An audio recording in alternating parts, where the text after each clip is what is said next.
Well, welcome in, everybody. This is Pucks from the Pine Tree Pod. I'm your host, Benjamin Kennedy. Thank you so much for joining me here on this Sunday evening. Hope it's been a great weekend out there for everybody. I had a lovely one here. My kiddo here for a few days. Had my nephew, a 21-year-old nephew, here for the last couple nights as well. He is currently in college, taking classes from home, and very funny. I have him, spend 2 nights hanging out with a 5-year-old. I can't think of better sex education than that for a young man like him. So we had a great, fun time. Watched a lot of sports, of course, this weekend. Unfortunately, we had the UMaine Black Bears losing there to Penn State on Friday night, but everything from baseball to the NCAA tournament last night to plenty of Maine Mariners hockey, which we're going to talk about today, and of course, plenty of NHL action out there as well. Of course, tonight we are going to focus on those Maine Mariners finishing up a very successful weekend out in Reading, Pennsylvania, winning 2 out of 3 games there to finish up. I think that's it for Reading for the season. One of the teams they've been fairly successful against this year. But after the weekend, they sit at 60 points with a record of 28, 33, 4 and 0. Still, of course, in that sixth position. And at this point, staying alive, not technically eliminated yet, 10 points behind Worcester, who lost today as well. Of course, as we know, Worcester has 5 games to go. Your Maine Mariners have 7, so still a couple games in hand. So the math is still there. You still need a lot of things to go right if you're the Maine Mariners. 6-3-1 though over their past 10, and of course 2-0 here on over the last two. Of course, 2-1 weekend for them down in Reading. Looking at the South Division, it's all locked up. All 4 teams are locked in. And of course, here in the North, you've got Trois Rivières and Wheeling locked in, Norfolk right behind them. And so it's really coming down to most likely Norfolk for that third spot. And then Worcester, Reading, and if things go right, maybe, just maybe, Maine gets in there. But let's take a look at these 3 games. Taking a look back on Friday night, of course, Maine losing this one 4-1. Shots on goal, Reading 29, Maine had 17. So tough night for the Mariners to generate much in this one. 9 apiece in that first period, 10-3 in the second for Reading, and then 10-5 in the third. Power plays in this one, Maine 0 for 2, Reading 0 for 1. Maine does get on the board first, though. Xander Lampa with his 10th of the year, assisted by Sarlo in that first period. And then, for Reading, it was Miller with a couple in the second, then in the third, then Smith and Britt with the 2 empty netters to finish that one off. Brad Arvanitis, a name we'll talk about here a little bit tonight, 25 saves on 27 shots, but they do take the loss. Saturday night, a little bit of a different story for your Mariners, winning this one 5-2. 25-29 were the shots in favor of Reading in this one. First period, Maine outshot them 12-8. It was 11-9 in the second for Reading, and then 10-4 in Reading as they were chasing that score. Power plays on this one, Maine was 1 for 5. Reading 0 for 3. Goal scorers for you in this one. Sarlo got it started in the first period, his 13th of the season. Dennis and Lampa with the assist. Zeke with his 5th there in the second period, unassisted. Then it was Hudson with that power play goal in the second period. Thompson and McCallum with the helpers there. And then you got a couple of empty netters. Of course, the first one shorthanded there for Bean, assisted by Lampa. And then Sarlo with the last empty netter. Thompson and Lampa on the assist there. RV in that again, as he was today, 27 saves on 29 shots, does pick up that victory. So good there. Great to see little bit more of RV here as we come down to the end of the season. That's been a lot of fun. Well deserved. We'll talk a little bit more about him here in a moment. And then today, very exciting game. A low scoring affair, but Maine winning this one in a shootout. Not many shootouts this year for the Mariners. Very few shootout opportunities, but Maine winning this one 2-1. Shots on goal in this one, Reading with 37, Maine with 35, 14-12 in the first for Maine, 12-8 for Reading in the second period, 9-8 for Reading in the third, 4 apiece there in the overtime. And then, of course, you have the shootout. The penalty kill was great all day for everybody. Maine 0 for 2, Reading 0 for 5. So that PK for Maine continues to stay very good. looking at, of course, just the one goal there for McCallum, gets that one in the first period at the 9:50 mark, his 24th of the year. What a great trade that's been. We lose sight of all the moves that have been made by Coach Wallen and this team this year, but the McCallum trade, one of the most successful, I'd say, in recent history. Just the fit, the fact that Patty Gay really wasn't working out here. But anyway, he's got 24 on the year. Hudson and newcomer DePaulo with the assist. Good to see that one there. Goal scores in the shootout. Of course, you had Vidmar with the first shot there, does not go in. Kalmakov gets one to go. McCallum gets denied, and it's Zeke getting one there to make it to one in that shootout. So great job there by the boys. Arvy, stellar tonight. 36 saves on 37 shots. Absolutely phenomenal. When we look at his total weekend, through the three games. Again, getting the three games, great to see 88 saves on 93 shots and a 946 save percentage. You go back throughout the, and any Maine Mariner fan that's been following this, they knew what the situation was with Bischel and Meyer up here, both Providence players. We knew that those guys were going to get the lion's share of the work. It's just how it goes, right? Those boys were here to work. They were here to get time. They were assigned here for that purpose. And RV not having that NHL or AHL contract was going to get the short end of the stick, and he did. And I haven't had the chance to talk to him this year, despite all the games I've gone to. I've been unfortunate to not be able to talk to him. But his attitude, from what you hear, from what Michael Keeley and others tell me, it's just attitude's been perfect. It's been nothing but a team player. So it's great to see him kind of getting rewarded here at the end of the year, getting some starts and playing well. Like he did last year. He played so well last year, really carried this team to the playoffs last year. So really good to see that, for him. And, with what do we got? 7 games left. You imagine he's going to get a fair amount of work moving forward. Just looking at the weekend for kind of top performers, Xander Lampa, 1 goal, 3 assists for 4 points. Christian Sarlo continuing to stay hot, 2 goals and 1 assist for himself, 3 points there. Hudson with a goal and a helper there, 2 points. Thompson with 2 assists. He continues to stay hot.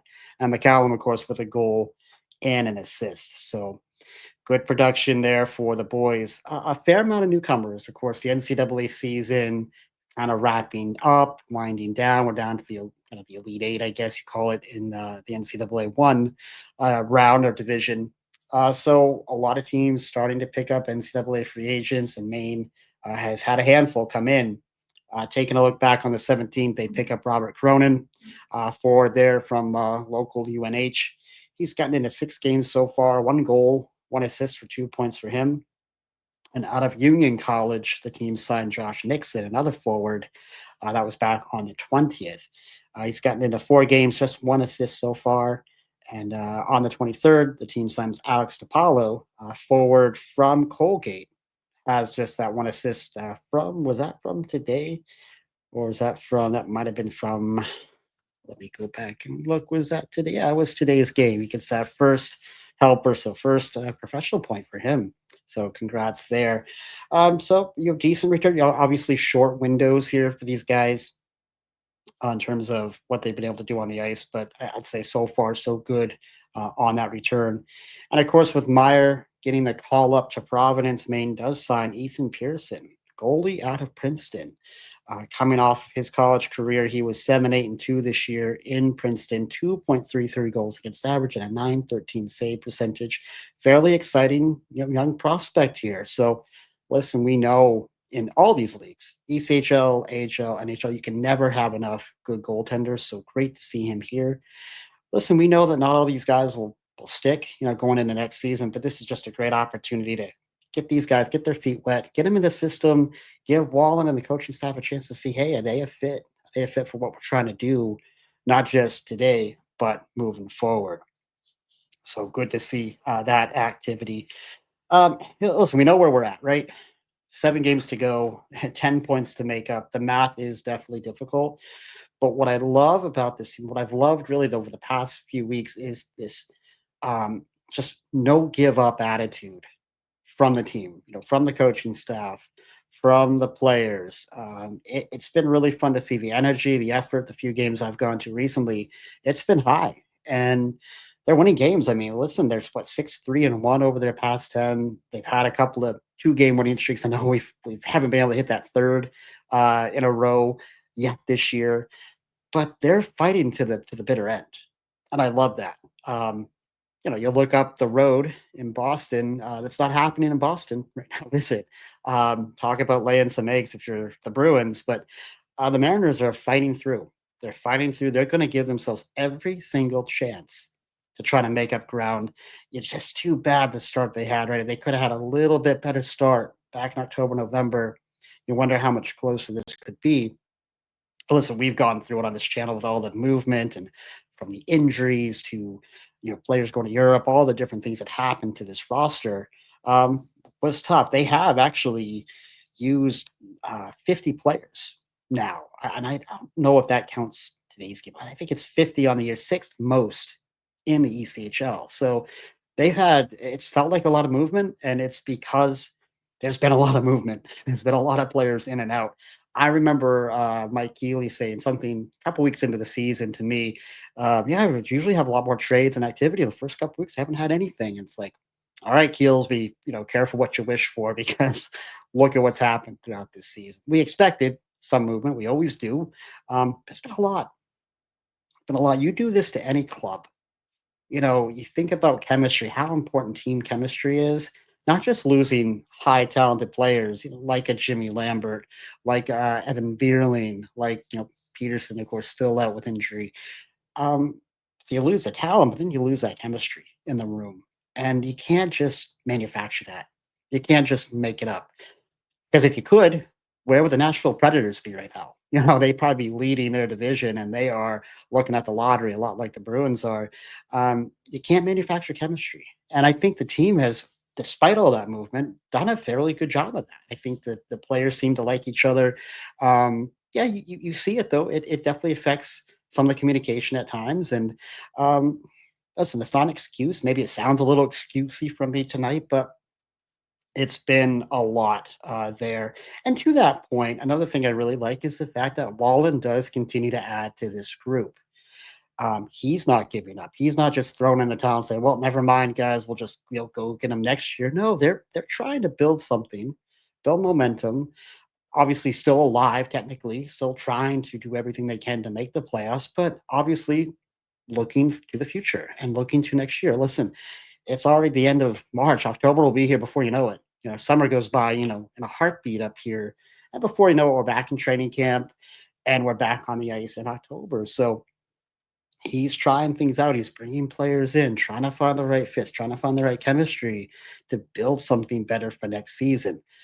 I know that Dexter Payne, publicly here on this channel has mentioned, the data science project they're working on with UNE. So they're starting, I believe, to implement uh, maybe some new strategies or looking at some new strategies on how to recruit players, how to scout players, and what kind of makeup they're looking for, in a player. Um, you may start to see that change, in terms of the type of player they bring in and what's really going to work here. So, um, again, I don't want to pick on the Bruins too much here tonight, but I'm probably going to a little bit more. Spoiler alert. But I love the fact that Wallen continues to add to the room, continues to try things out, very much unlike their parent club has done this year. Um, so yeah, I think that you have to have, if you're a Mariners fan, you have to feel some level of pride that the energy and the effort they've continued to give, the fact that they might be going down, but they're going down swinging, and they're going down winning games. They're going down, adding new talent, adding new players, trying to find the right fits and trying to find the right algorithm to get this thing going. And you like that. A lot of hard work going on there. Listen, this is the ECHL. These guys are doing the jobs of 3 or 4 people, for an NHL club, right? So they are working their tails off, trying to get this right. And just for my part, being a Mariners follower, Mariners fan, I have a lot of pride in seeing that. And it gives me a lot of hope for next season and what we might see. And speaking of next season, what are we going to see? We're sitting here. Today is March 30th. We still do not have a renewal of that NHL, ECHL affiliation with the Boston Bruins and the Maine Mariners. We know that oftentimes these affiliations get signed in the springtime, so it's no surprise that nothing's been done yet. But in taking a look, and I've been thinking about this really for a few weeks. I get it. I get the geographic piece of this, right? Portland to Boston, nice, easy for your affiliations. The fan bases, you have a lot of Bruins fans up here that are also Mariner fans, so that works. I've loved it. I've loved the fact that not just with the Mariners, but you got the Red Sox and the Sea Dogs, you got the Maine Celtics with the Boston Celtics. It's just good symmetry there for the city, and you love that. But is it time and is it fair to ask the question, does it make sense for the Maine Mariners maybe to seek another affiliation partner in the NHL? Like, is this Boston Bruins affiliation really beneficial? I can't speak to the financial side of it. I don't see that. I don't understand all the finances of it. I'm sure there's been a good boost in fan interest in the Mariners because of that Bruins affiliation. You would assume, right? But from a health perspective, I mean, again, Dexter Payne has been on this channel publicly saying, hey, we are planning next season. Like, we are not going to get any help from Providence. And we saw the help we got from Providence this year. It was next to none. And the help we did get was hurt. And most of the help we got was the goaltending. Good to have those guys, but you got little to no help from Providence this year. Now, listen, they're locked into a Calder Cup playoff appearance, so they're the one of the three teams here in the Boston group that's going to go to a playoff round. But you got no help. Um, Looking at the league this year, of course, you have 29 teams. You have Greensboro coming in next year, be 30th. But as of today, and correct me if I'm wrong, I took a look at this. You have three NHL clubs that do not officially have their own ECHL affiliate. And those three teams are the Ottawa Senators, the Columbus Blue Jackets, and the Carolina Hurricane. Now, with Greensboro coming in, and I checked out their website, there was nothing listed about them being affiliated with Carolina. Maybe it's something they're still working on. You would imagine that Greensboro and Carolina are going to get together and be an affiliate. So let's just for you know the balance of probabilities assume that's correct. I didn't see any announcement on that anyplace. So you got Ottawa and Columbus out there. Hmm. Is it worth Dexter Payne picking up the phone and calling Ottawa, saying, "Hey, well, you want to talk? You want to sit down and have a coffee, have a cocktail, talk about this?" Do you call Columbus? And really great GM out there in Columbus. Do you sit down with him and say, "Hey, would you like to have a conversation about an affiliation agreement? Would you like to talk about this?" I don't know the legalities of if they can talk while still under contract with another team. That's all way over my head, way over my pay grade. But I think it's fair to ask it. I think it's fair to look at it. Guys, listen, I'm the biggest Boston Bruins fan you're going to find. I bleed black and gold. I love the fact that the Mariners and the Bruins are have this affiliation. But I can also be a little bit objective and critical of the lack of help that Boston has given to our Mariners and this the mess they are in. Look at the mess they are. Well, listen, I agree with a lot of the trades they made this year and starting to reload. I mean, the bill came due, right? You went in for it year after year after year, and the bill finally came due. You had no draft picks. You had very little for for minor league prospects. Now you're starting to rebuild and hopefully stocking those shelves again, but they're a mess. And the other thing you have to wonder, and I think every Bruins fan is wondering this, is does Don Sweeney survive this? Does Cam Neely survive this? Does Evan Gold survive this? GM of Providence, he works with Don.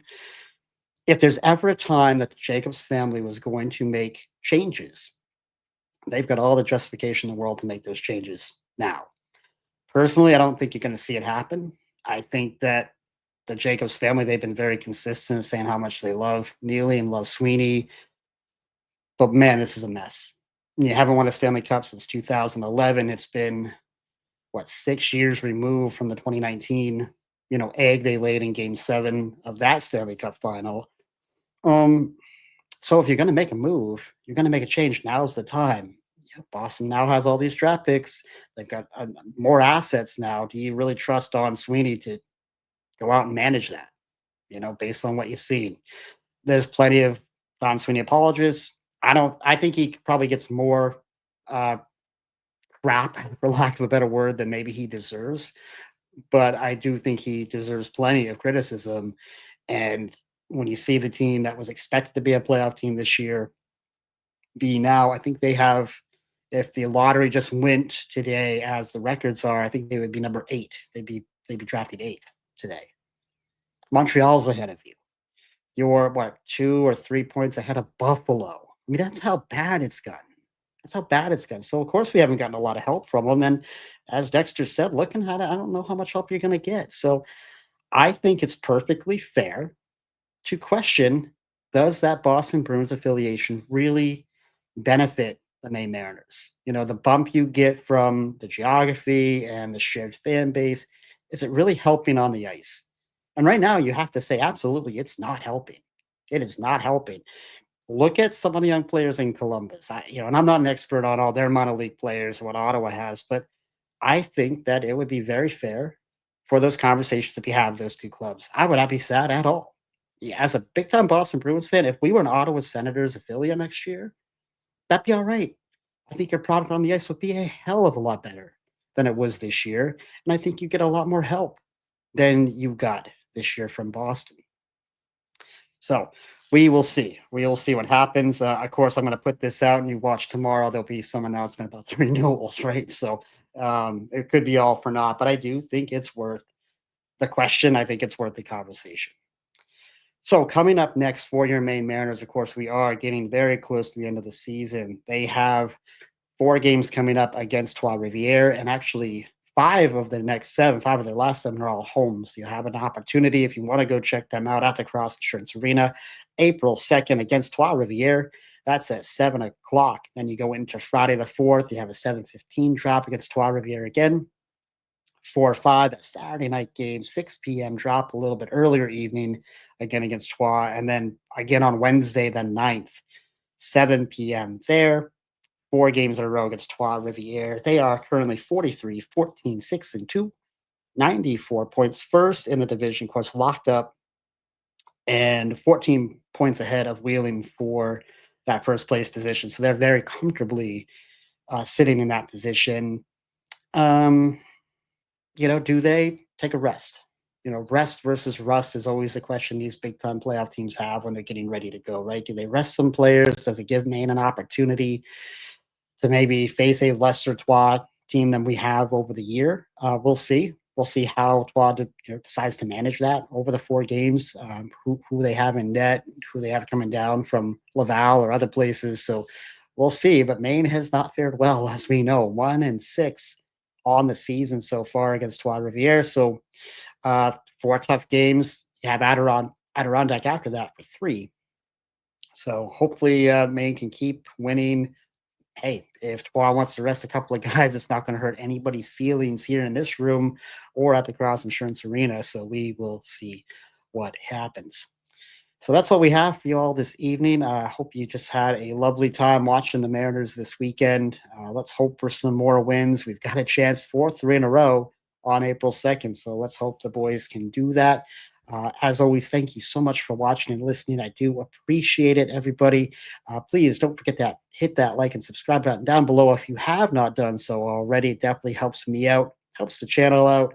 And until next time, everybody, be kind, show love, and God bless.